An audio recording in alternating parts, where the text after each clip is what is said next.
How to fix product activation failed error on your Microsoft Office. Hello everyone, and let's get started.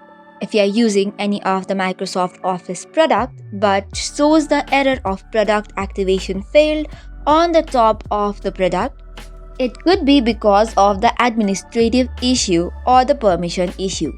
So without any delay, let's get started with the solution. So first of all, open your File Explorer and go to Windows C. After that, click on Program Files folder. Once you tap on Program Files, search for Microsoft Office folder.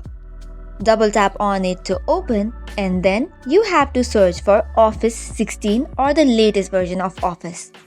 Once you double tap on the folder, you will see some of the applications. From here, you have to search for the application file, right click on it, and then you must see an option called as Run as Administrator. Once you do so and go back to the Microsoft product, the issue should be fixed.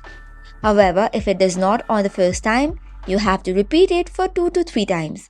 After that, you can restart your computer and restart and run as administrator. And this is it for today's video. For more such contents, do not forget to hit the like and subscribe button. Thank you and keep watching.